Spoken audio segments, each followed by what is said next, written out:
வாழ்க்கையில மாற்றவே முடியாதுன்னு பெரிய பெரிய பிரச்சனைகளை சந்திச்சிட்டு இருக்கிற நிறைய பேர் இந்த ஒரு விஷயத்தை தெரிஞ்சுட்டு அவங்க வாழ்க்கையே மாற்றியிருக்காங்க.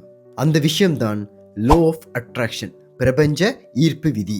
சிம்பிளா சொல்லணும்னா உங்களோட எண்ணங்கள், உங்களோட உணர்வுகள் உங்களோட வாழ்க்கையை தீர்மானிக்குது.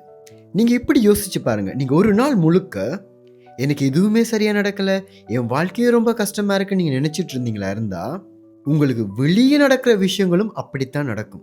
சிம்பிளா சின்னதா நடக்க வேண்டிய விஷயங்கள் கூட உங்களுக்கு தப்பாத்தான் நடக்கும். அதே சமயத்தில் இந்த சுச்சுவேஷன் மாறிடும், இது டெம்பரரியாக இருக்கிற சுச்சுவேஷன் தான், இதுக்கு நான் worry பண்ண தேவையில்லை, ஏதோ ஒரு வகையில் ஏதோ ஒரு சக்தி எனக்கு உதவும், அது கடவுளாக இருந்தாலும் சரி, மனிதர்களாக இருந்தாலும் சரி என்று நம்பிக்கையோடையும் சந்தோஷத்தோடையும் இருக்கிறவங்க அவங்க புறச்சூழலும் அதே மாதிரி சந்தோஷமான விடயங்களை ஈர்த்துக்கொள்கிறாங்க. இங்கே என்ன நடக்குது? ஒவ்வொருத்தங்களும் அவங்களுக்குண்டு ஒரு ஃப்ரீக்வன்சியை உருவாக்கி வச்சுருக்காங்க. நீங்கள் கேட்குற ரேடியோவில் இருக்கிற மாதிரி அந்த ஃப்ரீக்வன்சி கேட்ட நபர்களையும் சூழ்நிலைகளையும் அவங்க ஈர்த்து கொள்கிறாங்க. அதனால தான் எண்ணம் போல் வாழ்க்கைன்னு சொல்லி வச்சாங்க. அப்புறம் என்ன, ரொம்ப சிம்பிள் தான். உங்கள் ஃப்ரீக்வன்சி மாறிடுச்சுன்னா உங்கள் வாழ்க்கையும் மாறிடும்.